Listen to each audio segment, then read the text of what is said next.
Hey, Mike, did you know that everything is actually a cat? Really? Yeah, I can't explain it properly, but I'll get Craig Tessyman on. He'll tell you.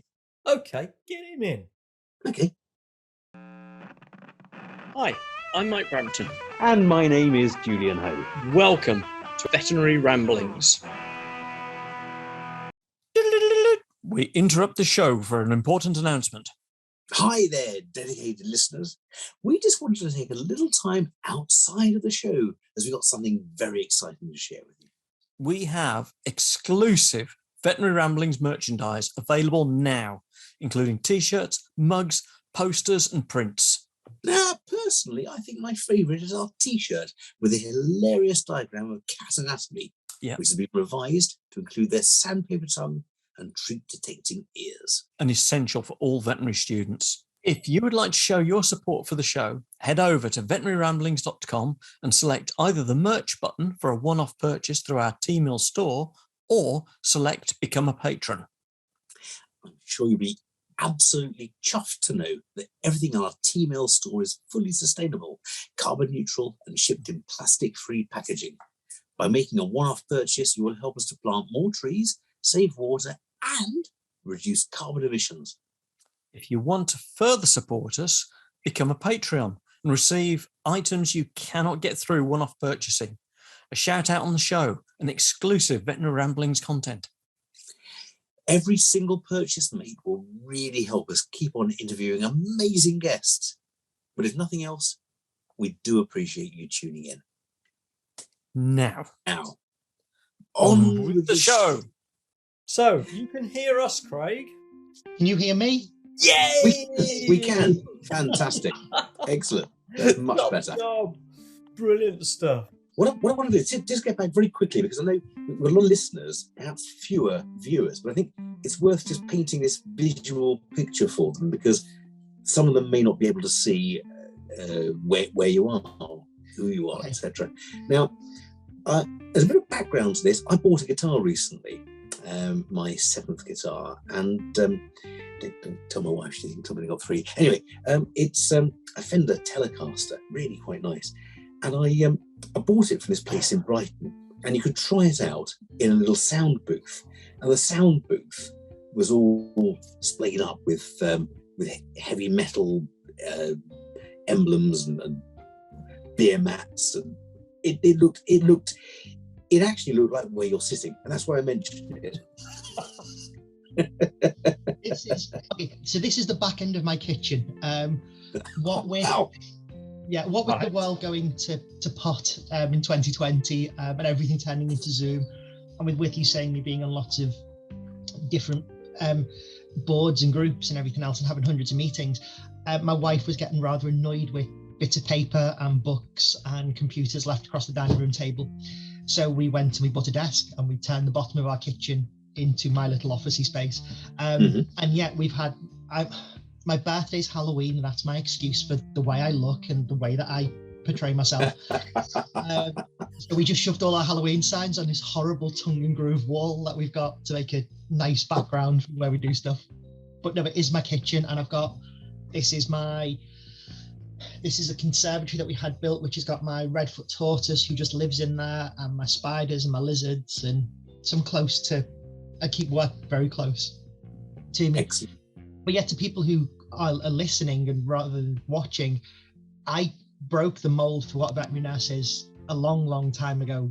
My hair's longer than what most girls' hair is, and the piercings and the tattoos, it doesn't fit that mold, but that's part of my identity. Of, you can walk past me in the street and you won't know A, what type of job I do, B, how much I do within that job and how I've progressed so far in it. And that's a nice little feeling. But it's also that imposter syndrome, isn't it? I've also got a bunch of guitars and ukuleles and everything else, and have never had the chance to learn to play them properly because I've thrown myself into life for many years. But that's incredible. Brilliant stuff. So, did you deliberately go out? I mean, you're sort of talking here as if you live your life incognito, as sort of a Batman-style character. And I use Batman as an analogy because bats are a special special animal in their own right, aren't they? But was that a deliberate thing?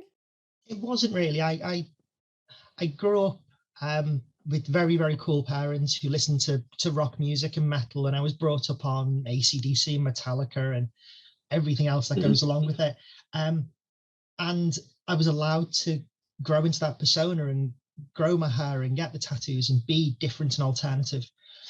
And I held back quite stringently when I started. So I started in practice in 99 when I was 17. I had the long hair, but I could tie that up and it didn't really offend anybody. Right. Started to get tattooed, kept everything under clothes so that nobody could see it. Yep. And then when I was 25, 26, and I don't think I'd had an interview for my last job, and my skill set and everything I did shined more than what I did, I was then able to progress, to kind of express myself a little bit more on who I was. And I like, this is me and this is who I am, and I don't want to fit into kind of the molds of other things. But I think it also helps that if somebody from the outside is looking into veterinary or veterinary nursing, yeah, that mold was smashed by me, and maybe they can see themselves in that position and see themselves doing it. So I'll use it as positive. It makes it more inclusive, doesn't it? Yeah. But I have always said if my hair starts to thin or starts to fall out, it's going to go. But that was exactly the decision I made, Greg. I've thought long and hard about this, and I'm going to go for a comb over. I'm going to cover it. You're going to start at the beard and go over. I'm gonna cover it. If I start losing my hair, I'm gonna just cover it over. I can't face the idea. I think that would look good on you, Mike. Actually, yeah. I can't face being bald like him. I hit the dreaded 40 this year, so hopefully the hair's not going anywhere at the moment. Yeah, they all say that. It's 43, and you go to the hairdresser and you start crying because there's more hair on the floor than on your head. Yeah. There we go. So what was it as a 25, 26-year-old that you came to that realization? Was there any particular? I started working nights. Right. I applied for a job in an ECC clinic, working nights, working out of hours, and working sole charge as a nurse with one of the vet. Right. I grew as a person and grew as a nurse at that point. And I think at that point I thought, I can do this if I've got drawings on my skin or if I haven't. So screw it, I'm going to do it. Yep. Which might be the wrong attitude to have. But it's also, you guys know who I am before this, but you remember me when you see me because of the way that I look. There is nobody else that walks around any of the events that look like me. True. This is true. And we do, rightly or wrongly, I mean, completely subconsciously make some sort of value judgment. Yeah. Now, I'm not saying whether it's a good value judgment or a bad value judgment, but however we look at someone, we make an instant value judgment on them. You are valued highly and well prized, but I only mention that because the first job I had, after about 3 weeks, I was due to see my first ever parrot as a qualified vet, and I peeked out to see what sort of people had brought this parrot in, and it was 2 punks with piercings, with tattoos, with Mohican haircuts, and my upbringing had never brought me into association with punks like that. I'd only ever seen the caricatures of them on television programs, comedy shows and things. So I made a judgment and thought, well, okay, I'm dealing with people probably who are, maybe aggressive, maybe not intellectual. I made a really quite brazen judgment just by the looks and what societal memes had told me. And they came into the consulting room and I said, so tell me what's wrong with your parrot. And the chap said, well, actually, funny story about that. I think he's all right. I think he's got a bit of feather plucking. We looked into it. And I said, okay, interesting. I said, asked a bit, sorry for stopping you. You surprised me a little bit. I was expecting, perhaps someone who hadn't investigated parrots quite so much. Turns out they were 2 stockbrokers who made their millions and thought, now we have no need to wear pinstripe suits anymore. We're just going to dress as we want. And they loved the music and they followed their whim. And it was lovely, and it really opened my eyes to the fact that actually we can be more self-expressive. Sadly, without any hair, I rather lost the ability to do it. I've got a hair. Other than through wigs. Mike's got a hair behind him, a little wickerwork one. Oh yeah, it's not real, is it? Okay. But we do judge, don't we? We do judge a book by its cover, to use that. Of course. And I think I learned a long time ago that being alternative, modified, different, however you want to say it, you have to work a little bit harder for society to accept you and to get you through. And I think with being a male nurse, I've had the same complications and the same problems that have happened. And I think that thing of, yes, people will see me at these conventions or at CPD events and kind of go, oh, he doesn't fit the mold. And then hopefully they turn up to one of my lectures and go, he may not fit the mold, but he does walk the walk and talk the talk. Yeah. And it breaks that stigma a little bit. And you are right. The best backhanded compliment I ever got was my first boss took me to one of my first CPD events, introduced me to some of his peers. And I was told, well, he looks like most of our snake clients. I'd take advice from him. And I thought, right, I've won. Well, there we go. Yeah, there we go. I've got my foot in the door. That's fine. Yeah. And there is kind of that expectation, isn't there, that if you have, I'm going to call them exotic animals precisely because I hope it's going to make you shiver a bit and tell me what they're really called. But a lot of people who have exotic pets will dress or behave exotically in the large, by the large. Yeah. Yeah. And NTCAs, I think, is now the official time. So non-traditional companion animals, but I still call them exotics. So yeah. I know at our publications meeting recently, the idea of NTCAs came up, and I decided to become enraged by it at the thought that we were pandering to iguanas who didn't want to be called exotics. And then someone said, well, it's not just iguana, look at rabbits. I said, you can't get more fucking traditional than a bunny one, can you? I mean, heaven's sake. But you're absolutely right. There's a place for calling animals non-traditional companion animals, because if you think of exotic animals, people are automatically going to think of birds of paradise or iguanas or something really outlandish. But saying pets that aren't just dogs and cats is what non-traditional companion animals are, isn't it? It is, but when you look at it, there's something like 20,000 fish kept in captivity, but there's only 8,000 dogs. So that means that fish are more traditional. Birds have been kept for longer than what dogs have. Cats have been kept longer than dogs. But I think it's just the norm. Yes, is cat and dog. My joke is I always say I work with non-traditional companion animals. So that's anything that isn't a cat and a dog, unless it's a special type of cat and dog. So we still see wolf dog hybrids. We still see savanna cats. Yeah. So I don't get away from them all the time. But yeah, for the last 6 years, I've not had to deal with woofers and mowers all the time. So I'm happy with that. I've got my own cats at home who are my children, who may appear on this at some point, because they think Zoom meetings are just for them. But yeah, working with them in the hospital and just seeing non-traditionals has been really good for the last couple of years. So when did you wake up and think, I'm going to be a vet nurse? Gosh, so I think like anybody, I've always wanted to be a vet. It was that thing right the way through childhood. I am from the era of Animal Hospital, so I watched that and was obsessed. And yeah, that's my head was vet.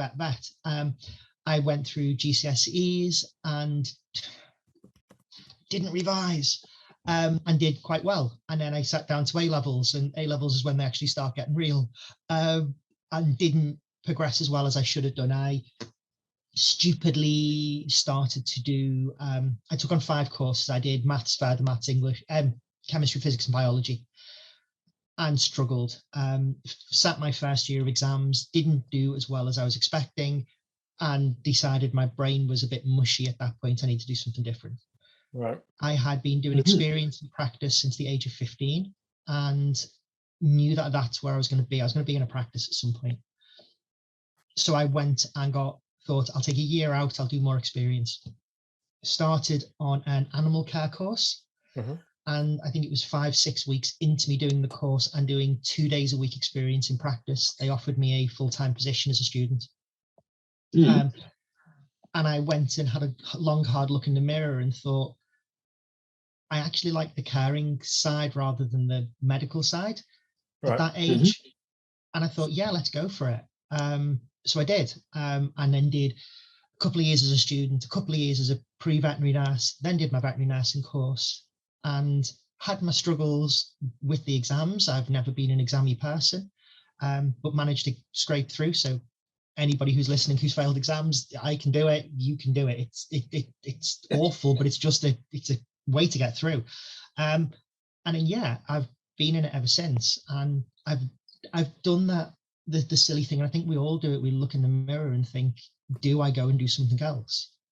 I think when I hit the age of 30, I was like, I've done this forever. Do I go and find another job? And thought, who's going to employ a 30-year-old with no experience in any other field? So I stuck with it, and the ball started moving even quicker at that age. I think I really started to progress further and started doing things when I was in my 30s. So that was the lecturing and the becoming a clinical coach, and now being on council and sitting on boards and doing things like that. And I've got very, very good friends who are very, very good vets and very good peers who pushed me into these positions and pushed me in through those doors. And I've got a lot of time and a lot of thanks to give to those people, because they could see my potential before I could.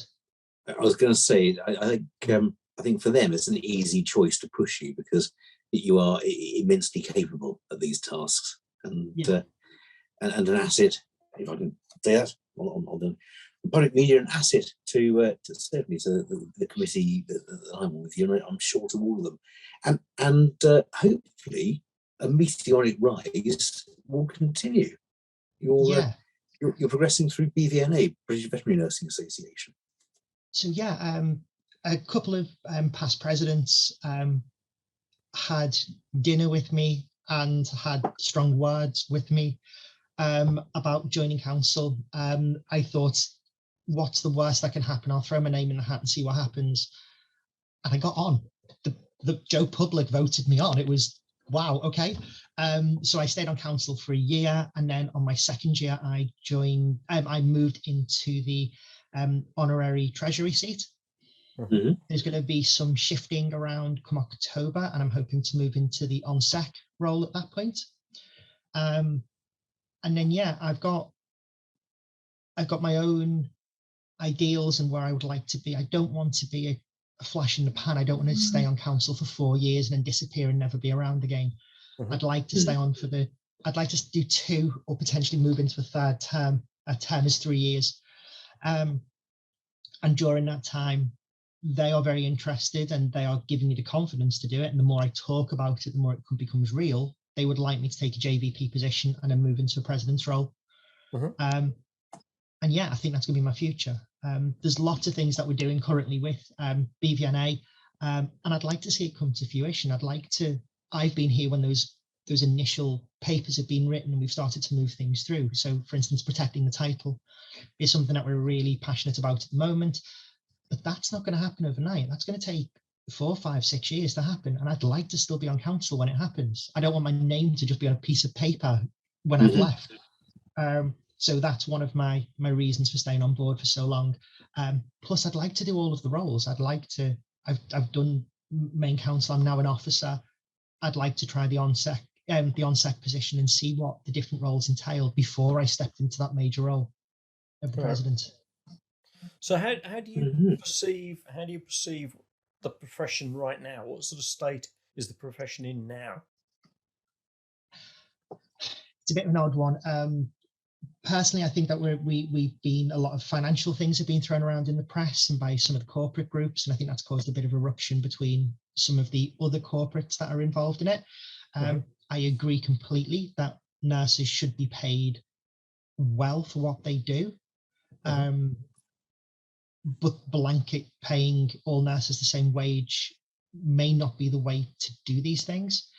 Also, if you are going to blanket pay, then is that going to stop nurses progressing and doing further things in the future? Are they going to go, right, I'm paid £30,000 and that's the top, that's the ceiling level of where I'm going to get paid.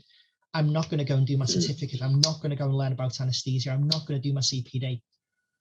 And is it going to harm the profession on that score? Mm-hmm. Yeah. I think there's a large uptake coming in. I think from a personal level, watching the students come through in practice where I currently am, the knowledge and the teaching that they're giving is immense. It baffles me that I don't know half the things that they're talking about. But that's one of the reasons why I stayed on as a coach, was that they can teach me so I can still know the current levels of what's happening. I think we're still in a bit of a bubble with locums. I think the locum bubble's got to burst at some point, and hopefully with salaries increasing and salaries being better paid, people will move away from locum agencies and they will start moving into practice full time. So it makes it a little bit more coherent on the care that's coming and the staff that's working through. What do you mean when you say the locum bubble? What exactly are you referring to there, Craig? A lot of nurses who are my age and slightly younger left general practice to become locums because financially they were seeing it as better for them. Right. I think if practices, so we're just going to pick random figures, but if you're a veterinary nurse and you're in practice and you're paid £12 an hour and a locum agency is offering you £25 an hour, you're going to leave and go to a locum agency. Yep. If practices are then able to go, well, we'll increase your salary from 12 to 18, people may stay in practice and work in practice because they get the benefits that come along with that, being pensions and holidays and guaranteed work. Paternity leave, or of course. But I think that bubble's got to burst at some point. I've watched it grow for the last 10 years plus. And I think it's the same with vets as well. Absolutely. I am in a position where I work in a large hospital, so there's over 100 members of staff, including lay staff and reception staff, veterinary nurses and vets. And we are lucky that we don't bring in many locums, but I think currently we have about 3 or 4 who are in with us. And it would be nice if we could turn those people into full-time staff. Yeah. Interesting. The profession is still, nursing and vetting, still woefully under-personed, isn't it? Yes. But I don't know how we'd be able to fix or change this. Hopefully with the new vet schools that have come out, we'll have an influx of new vets that are coming onto the scene very soon. A lot of practices, I believe, are not training nurses anymore. Luckily, we've now got the university routes that they can go through so we can get them into practice. I was a work-based training. I was more practical. But I do think there's a benefit to both sides. I think that the education side, if you go through university, for the nursing, you bring something different to the people who do a day release. Maybe one comes with slightly more knowledge and one comes with more practical skills, and they can learn off each other. And I think that works really, really well. And there's people who benefit from either side of those spectrums. And it would be sad if we lost one of those completely. Yeah, and I agree with you. I suppose just trying to stick up, I don't know why I am, but maybe to play devil's advocate, to stick up for the corporates who are increasing nurses' salaries sort of across the board. One of the arguments that I've heard them say is that what we're trying to do is level the playing field so that nurses are recognised for what they do, and so they're then empowered to become earners for practice. Once that happens, then the next level of rise and of stratification can occur. Now, I read Aldous Huxley's Brave New World in 1984, and I know what news speak is and bullshit sounds like. And it does sound a bit like that, but maybe they have a point. Maybe, now is the time that we've been undervaluing our nurses financially as well as professionally. Now perhaps is the time that we recognise them financially and then start from that new ground zero. I kind of agree. I agree that by increasing the salary there, they're going to make those jobs seem more attractive to prospective nurses. and nurses who are sitting in practice at the moment and either kicking their feet, or then they don't feel part of the team, or they feel like they're just stagnant at the moment, may kind of go, why be stagnant for 24 grand a year where I can step somewhere else for £6,000 pay rise? And they may move. And yeah, well done for those for that practice for putting their head above the parapet and throwing that finance out there. And I know it's throwing money at it, but it may work. I know 3 veterinary nurses who are JVPs. One of them I currently work with on council, 2 of them I trained with way back when, and they are doing a phenomenal job. And I think that some practices may need nurse input to be JVPs. I don't think sometimes it works with just vets. You need some external force doing that. And if that's the way to make more money and to be more lucrative and have more power in the profession, then yeah, I'm all for it. Go for it, nurses. Go and prove that you can do it. When you say JVP, you're referring to a joint venture partner? Joint venture partner, yes, that's correct. So getting involved in the business side and ownership of the business. Yeah, so the 3 nurses I know own a 50% share in the practices. Right. And don't get me wrong, it's something that has been discussed with myself and other vets over the last maybe 12 years about whether we do it. But it's scary. That's why I've not done it. It is scary. Business ownership is scary. Yeah. Well, that's and it's not for everyone. I sold my practice. I had a very lucrative practice, went very well, and part of the reason I sold it was because actually it was keeping me up at night, the thought of the loan. Yeah. And yeah, I enjoy being a vet. I don't necessarily enjoy being a practice owner. Yeah. Yes. And I've seen that happen with vets before. I've seen that with vets I've worked with, and I think it's a lot of things that you're not, how do I put this nicely? You're not taught that at university. You're not taught that as in your training, both vets and nurses. None of that's brought into it. So you kind of think, yeah, I'm a good vet. Yeah, I'm a good nurse. Clients like me. What they do in the back office seems quite easy. I can do that. And it's really not. It's not. I think it's a whole different skill set. Yeah. Yeah. I mean, I come from the other side. And sometimes I despair, but generally I love the cut and thrust of business, and I love small business. So that's what I enjoy, and that's why very often I'll end up helping other small businesses who haven't necessarily got the mindset, and who may consider profit as a dirty word. And that's fine. That's as you say, it's a different skill set, isn't it? So yeah. So I think I can say this. Yeah, I don't think this will get me into trouble. So I currently work with 2 veterinary surgeons, and one of them is Molly Vargas Smith, who I'm sure you're listening to. We know her well. Yeah, everybody knows Mol. To really embarrass her, and she'll hate me saying this, it was Molly who I did work experience with when I was 15. So and she was only 22, a very young. Incredible. She was very young. So the problem that we have potentially with our day-to-day work life is that neither of us can say no to anybody.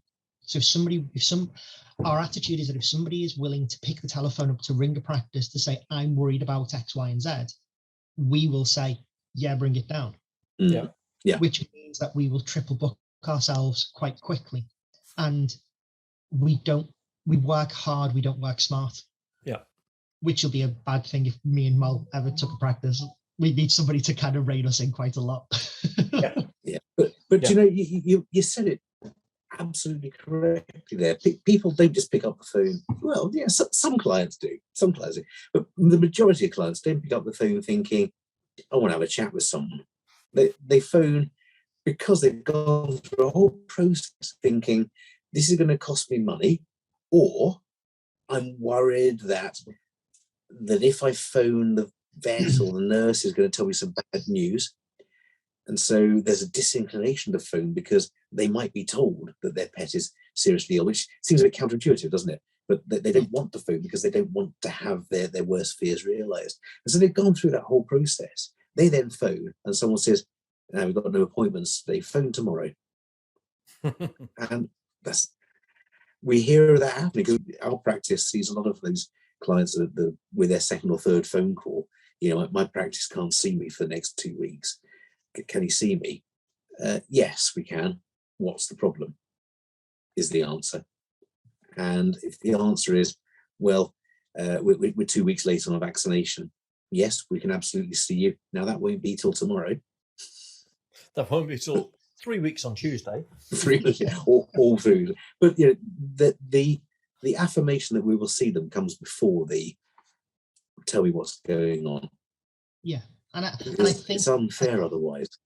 Yeah, I think that was drilled into me. I worked ECC for 5 years. I worked for Vets Now for 5 years out of a PDSA, so out of a charity building, and every phone call that rang was offered an appointment.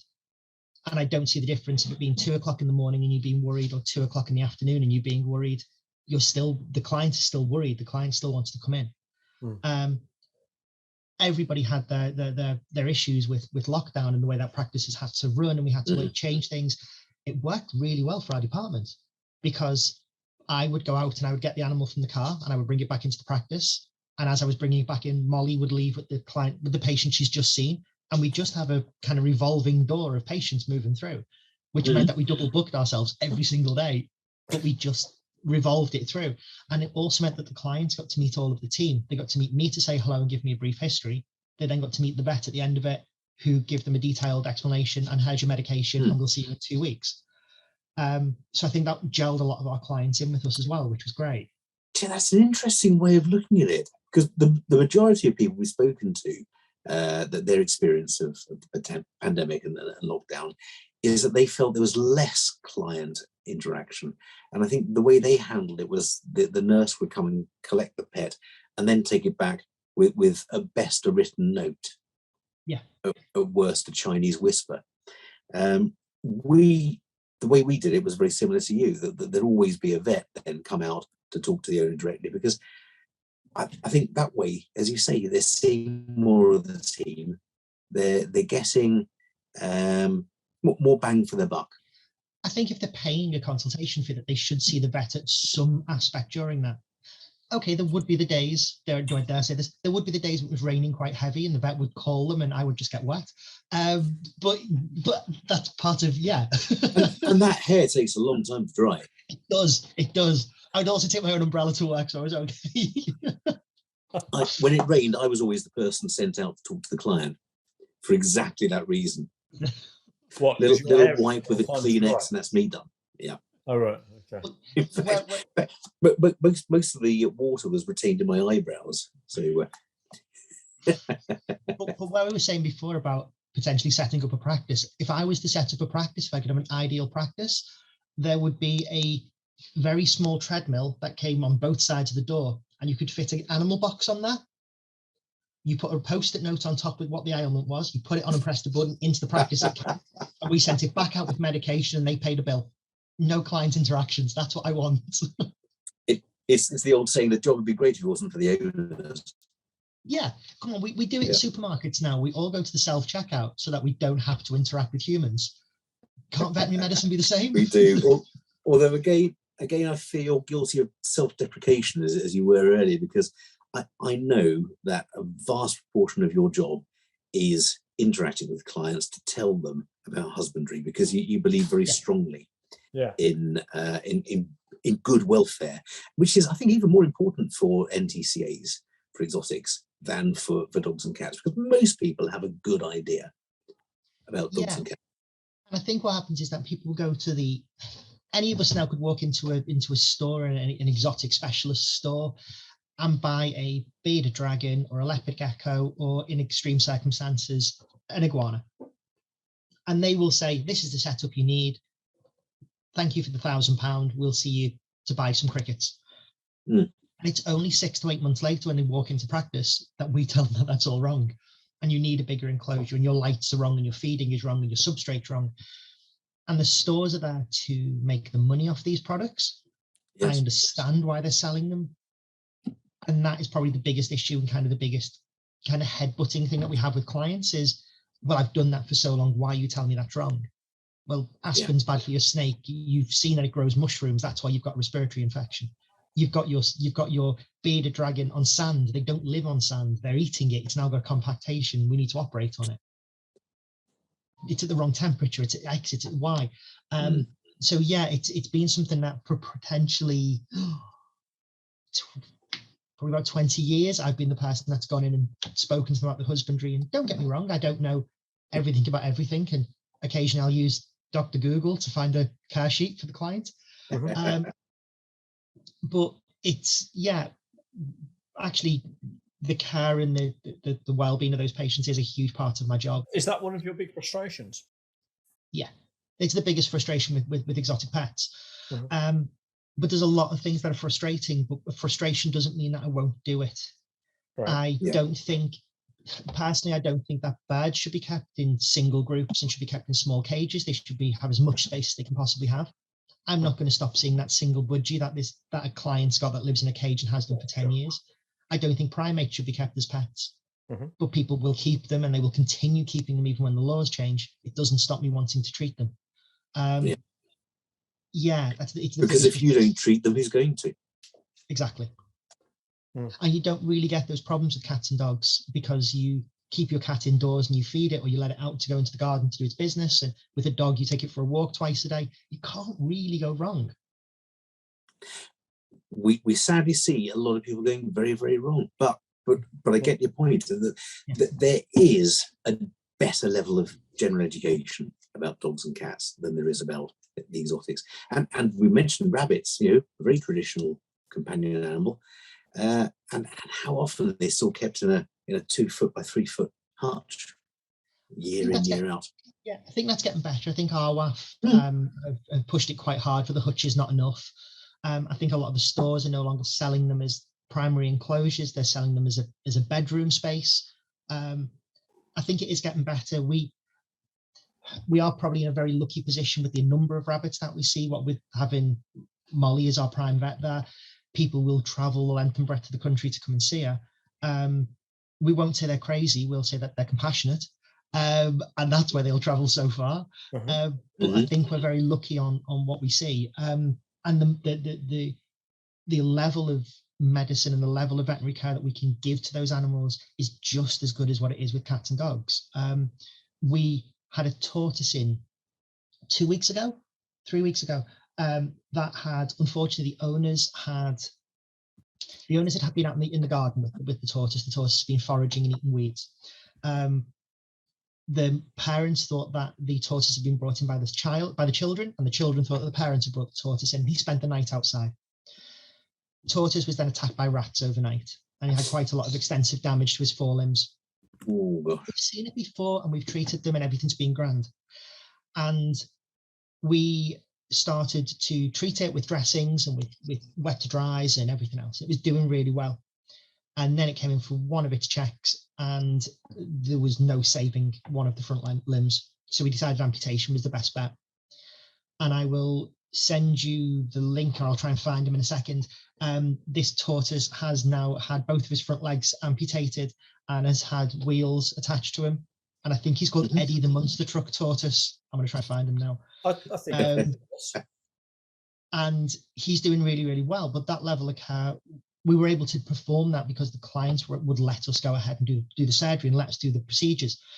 And I don't think people realize the extensive work that we can do. We're doing external fixators on rabbits quite regularly. We're doing intensive endoscopy work on parrots on a weekly basis. We do CTs on rabbits probably 3 times a week. Wow. There is an awful lot we can do. Our biggest issue that I'm fighting for at the minute is that is the insurance levels that you get on rabbits is only £2,000. Working on a referral basis, a first opinion practice can probably run through £800 quite quickly. Then a referral, consultation, CT, surgery, and the insurance is gone. And then it's how committed the clients are to care after that. But our clients do that, and our clients let us go ahead and do this. Yeah, I think if you search for Eddie Munster Truck Tortoise on Instagram, I think you'll find him. But I'll send you a link if you want to put it on the Yeah, brilliant. things. But yeah, that's our little success story that we've had in the last couple of weeks. That's gone completely viral online. Mm-hmm.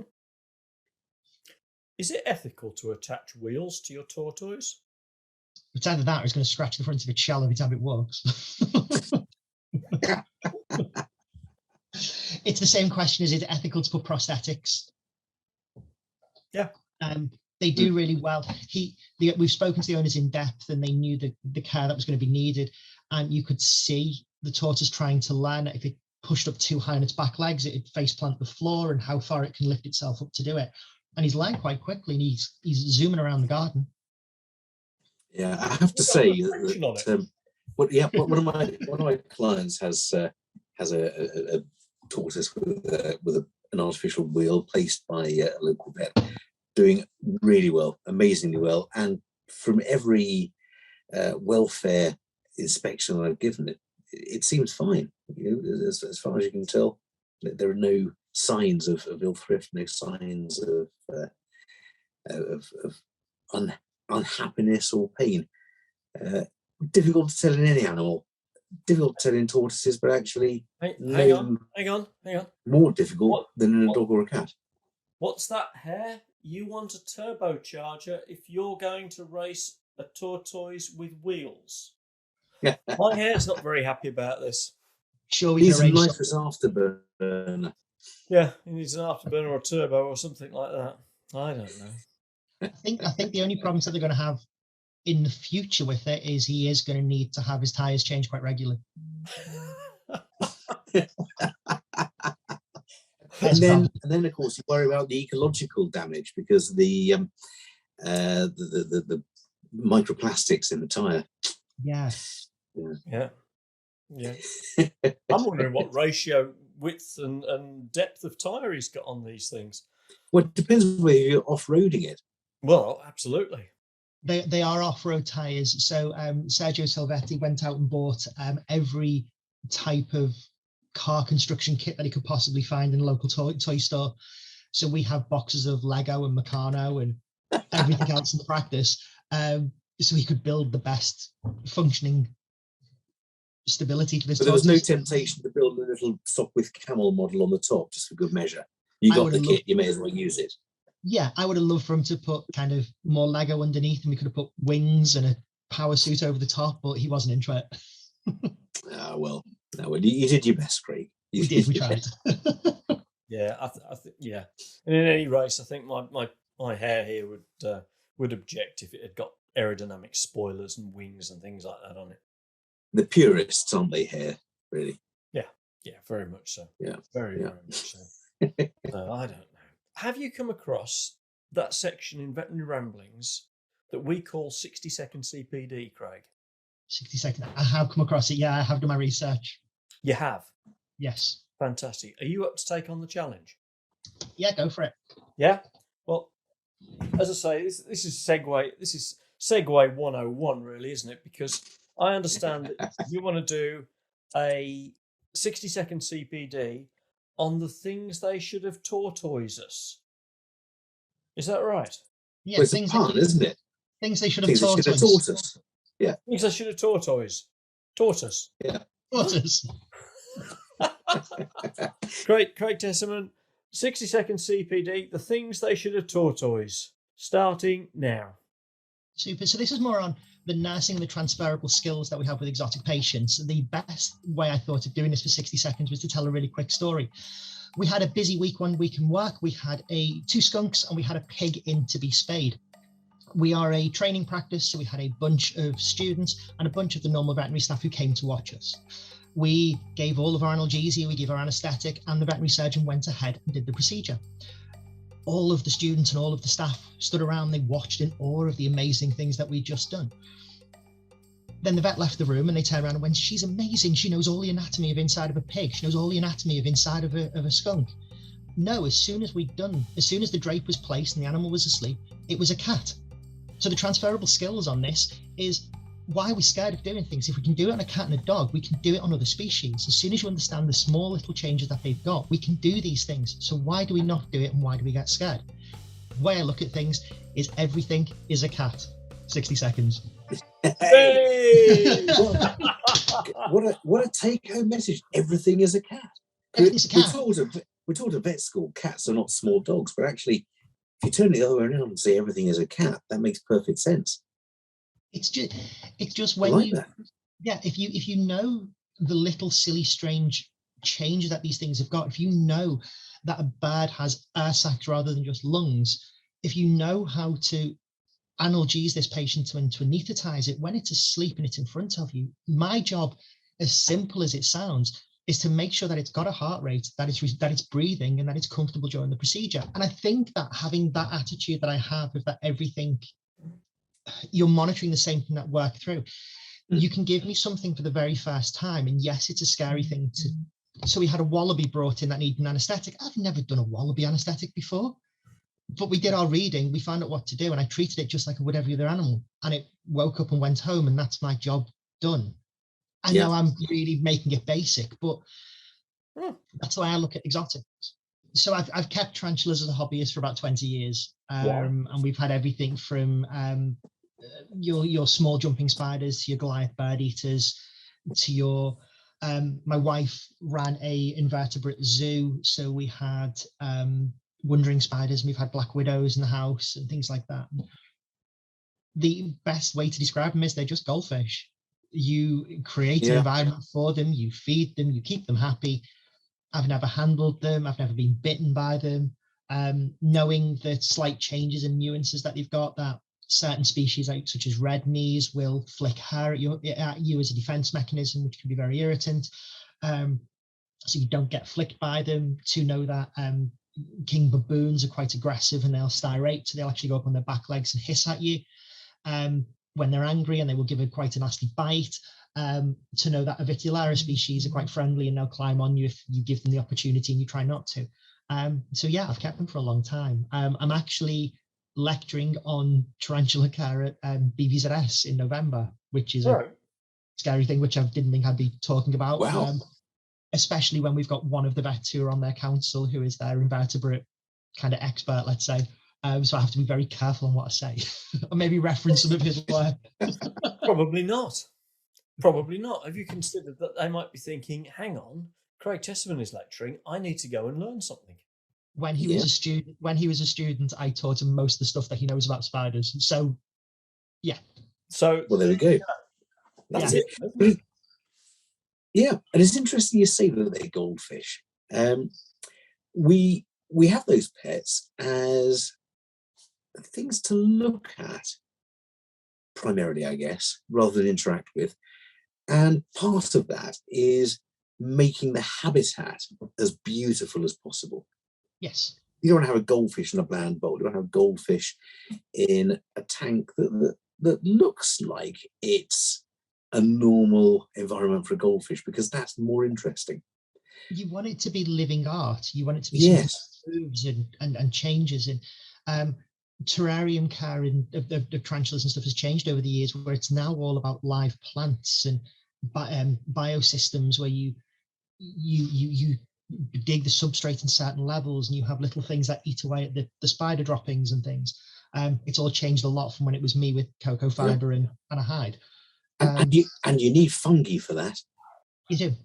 You've got to have the right fungi to digest tarantula poo. I think Mike's left now. He doesn't. He's. I'm waiting for him to do his fungi joke. I've been championing on the bit to say that, haven't I? Yeah, probably. There's not much room for jokes here, though. No. Oh dear. Why do I do this? It's just that I've recognised in the past that Craig and I can do a few puns at a meeting. Yeah. Yes. And but usually went straight over people's heads. Yes. Usually we say a few and no one has noticed that anything has happened. Yeah, I can imagine. Mm. Yeah. I think that that CPD that Craig gave us is worthy of a certificate. Absolutely forgot about that. It just so happens I have a modest example here. Have you? Come on. Have you done a CPD certificate? You have. Good. Excellent. What have we got? Come on then. Here we go. So this says Certificate of Greater Understanding of Cheloniums. It says this certifies that turtles, terrapins, and tortoises are different.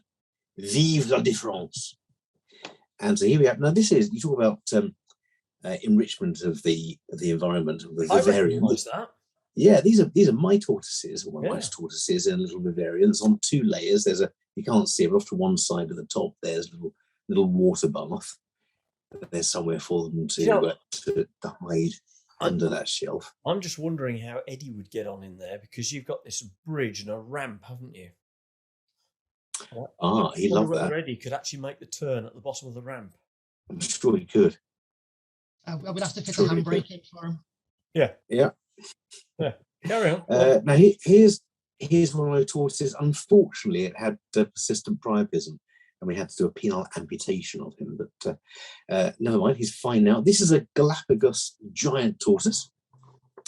And over the other side, we have a ruffed lemur. Now, I only put a lemur in because they're one of my favourite primates, and you have some lovely pictures of yourself treating lemurs.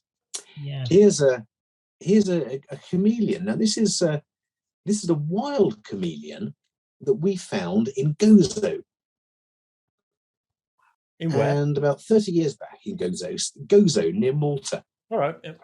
And they're not traditionally gazettan animals, but about 30 years ago, someone let their wild chameleons loose in Gozo, and they're breeding quite happily. And there's a nice colony that has formed in one of the areas of Gozo.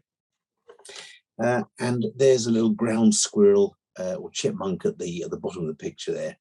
Again, a wild one. And those few were to show really that actually a lot of the exotic animals, non-traditional companion animals, we want to capture a bit of the wild when we get them. But I think the wild is a lot easier to access than it used to be. And my preference is always to try, if we can, to go and see them in as wild an environment as possible. It may be, if we have the money, we can go off to exotic places and see them. If we haven't got the money, then going to a good zoo that keeps them well and is part of a breeding program. We can see these animals. We haven't got the hassle of looking after them, the worries about paying for veterinary bills, and the need for knowledge to look after them. And we can see them, if it's a good zoo, in as wild an environment as possible. Right? I always do that. I love going to zoos because I love seeing these animals and the environment in which they should live. Yeah, but anyway, that's his certificate. A lot better, thank you.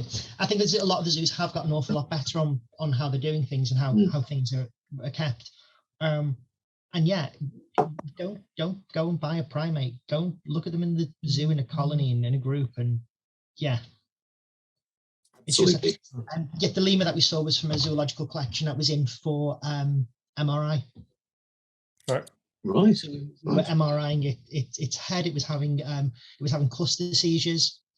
And we were doing MRIs of its skull to see if there was anything going on there. And we actually, you have in human MRIs, they have different kind of chambers that you put yourself in. So you kind of have a wrist and a shoulder that you go in. We actually set up the lemur inside of a wrist chamber to actually help and condense down those rays. It was a really interesting case. I think it was a 5 o'clock in the morning job.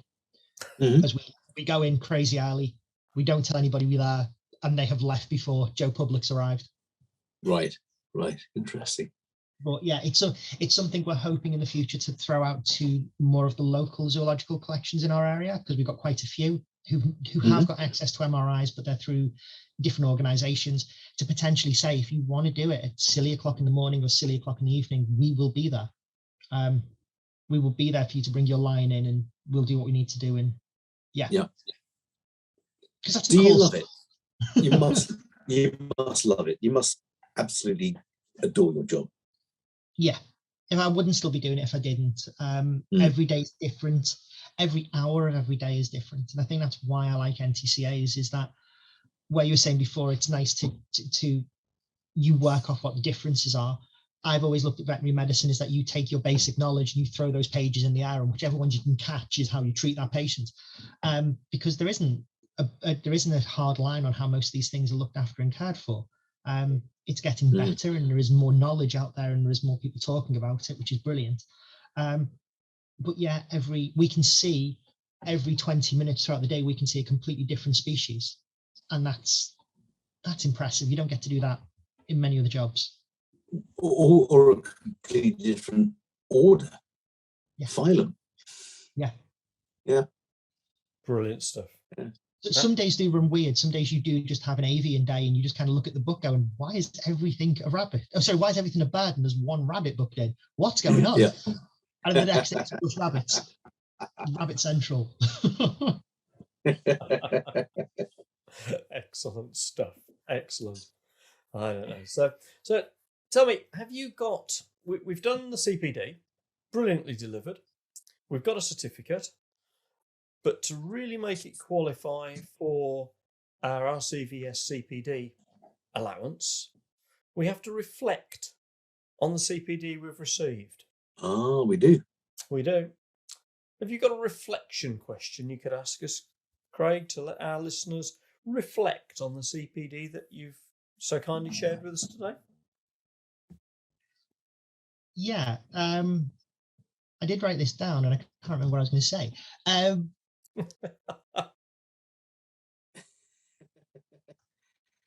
Hold on, we can jog your memory. I found it. It's question 3.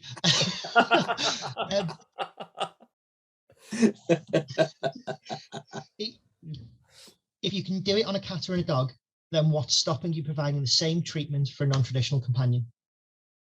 Mm-hmm. Mm-hmm. That's a good question. So, I mean, it's just a very good question. Take a little bit of time to think that if you can do it on a cat or a dog, you could probably do it on something else. Yeah. Yes.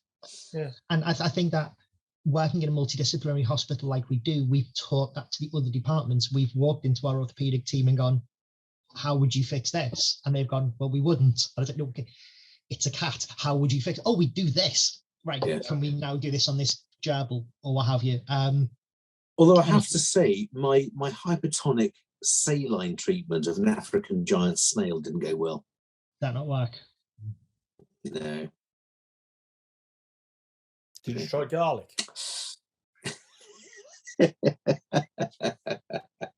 That was the hypertonic saline. No, you're absolutely right. And unfortunately, a lot of it comes down to the perception of money rather than the money itself. The gerbils were always classed as inexpensive pets, weren't they? And why would you send an inexpensive pet off for a CT scan? You send an inexpensive pet off to referral surgery for an ovarian tumor removal. These days, fortunately, insurance is there to some extent. You mentioned the limitations of insurance for non-traditional companion animals, but the perception among clients that actually these modalities of treatment are becoming more available is getting out there, isn't it? My only caveat to that question would be, you would walk into a store or a breeder to purchase a rabbit, and a rabbit can live for 14 years. But that 6-year-old cat that turned up in your garden chose you as a pet, chose you as an owner. And that 6-year-old cat might only live for another 5 years, but you will pay the money for that. Yes. And yes. You know where I'm going with that one. One of our tortoises is a stray. We got it at about 8 months of age. Show more, Craig. Where are you going with that? No, if you're willing to purchase a rabbit and you're willing to look after it for the longevity of its life, and if you get 12 years out of it, then taking it into a veterinary practice, it shouldn't be looked at as it's a child's pet or it's a cheap animal. It should be offered. You should always offer first line. You should offer, I hate the word, but you should always offer them gold standard first. And if a CT is what you think is what's needed, then offer a CT. The old scabby cat that's turned up to your garden that the client's going to bring in, that they're going to spend 500 quid on a dental on and x-rays and everything else. That was something that chose that person. Those people didn't go in with the long road of we're going to get a cat. Absolutely. I think the best thing we can do always is to offer what's Yes. there. It's then up to the owner to say, well, actually, I can't afford that, or ethically, I don't want to do that, or for whatever reason, I don't want to do that. Let's look at other options. And then we go through the pragmatic route, don't we, of saying, well, okay, what is still very, very important is the welfare, the pain relief, the outcome. Let's see if there's another mix we can get. But I also think that there is nothing wrong with a veterinary practice saying, I'm really sorry, we don't see that animal, we don't have experience with it, and direct somebody in the correct location to go. Yes, yeah, absolutely. And I think that's possibly bigger and braver and more ethical than seeing that animal, throwing some Baytril or Metacam at it, hoping it'll stick. Yes, yeah. Before sending it somewhere else. Yeah. Not that there's anything wrong with Baytril or Metacam. It works sometimes. Well, yeah, there is something with Baytril, isn't there? And it should be a reserved antibiotic. But yes, but no, you're absolutely right. Part of that onus, I think, can now be taken by owners. Yeah. Who can say, I've got a sugar glider. Are there any vets there who have experience in treating them? Or are there any nurses there who have any experience in the husbandry who can advise me? And it's about owners realizing that we're not just there to jab things, but we are actually there to give advice. And as you say, sometimes that advice is, I can't help you, but I know someone who can. Yeah. And I think that there is a website which is going to be coming up soon, which is going to be providing questions and answers for prospective animal owners, that gives them a certificate to say that they're able to purchase these animals, that will direct them into the position of which veterinary practices in that area are able to actually assist in things. That's something I believe is in the works at the minute, and BVNA are working closely with them at the moment to see if they can help. Because I've seen them at some of the they were at BSAVA this year and what have you, and their model seems to be working very well for them. And I think if they can push it and they can make it work, then people are walking into stores with some knowledge and with some information beforehand. And if the stores just take it on board, they've shown me a certificate, they can buy it, they've answered 20 questions. That's a bit like going in to purchase some fish, but buying the fish tank and setting it up and acclimatizing it before you actually get the animals. Yeah. Yes. Yeah, absolutely. That sounds like a really positive initiative. Where's that from, Greg? It is a website which isn't live at the moment, but I think it's... No, I can't remember the name of it. It is going to be live, but if I can find the details, I'll send it across to you. Okay. As far as I'm aware, isn't it a joint BVA, BSAVA venture, or have I? They're both on board with it. I think BVNA are trying to get on board as well. A couple of other pet food manufacturers and stuff are kind of getting on board with it as well. So they're trying to get as many names involved with it as possible. As many buy-ins as possible, because that's the way to market it to the general public, isn't it? And they're not asking for anything from these people. It's just, do you think it's a good idea? Can we put your name on it? Let's see if it works. Yeah, because as you said earlier, with the iguana purchase, clients don't come to us until they've had the animal for a long while, and there's a problem. People should be coming to us beforehand and saying, to you particularly, you're a non-traditional companion animal practice. I would really, really like a bearded dragon. Can you tell me about it? Can you point me towards some sources of information? Will you be my vet afterwards?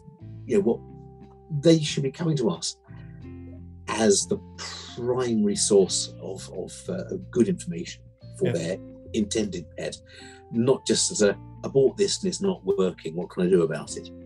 Yeah, because I think when you get a cat and a dog, you're in a veterinary practice within the first 72 hours for a vaccination or a health check, and it doesn't work that way with anything else.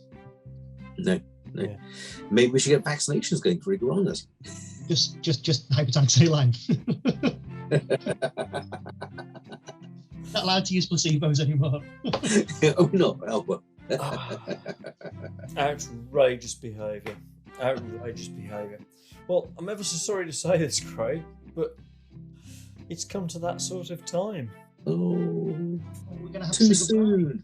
Too We're going soon. to have to say goodbye at this point in time, I think. And all I'd say is that if you've enjoyed listening to Craig as much as we've enjoyed having Craig on, then drop us a line, get in touch. Don't forget to like, share, and subscribe. It does help. And let us know. Let us know who you want to talk to. Let us know what you want us to talk about. And we'll do our best to fit that in. So, on that note, Craig, I'll raise me can of Gerolstolfner Mein Rheinbacher Pilsner, bought from the supermarket that shall not be named. And I shall say, may your dog go with you. Thank you. Thank you very much for having me on. You're very, very welcome. May your dog go with you, or indeed your NTCA go with you. Yeah, may your NTCA go with you. Cheers. Cheers, guys.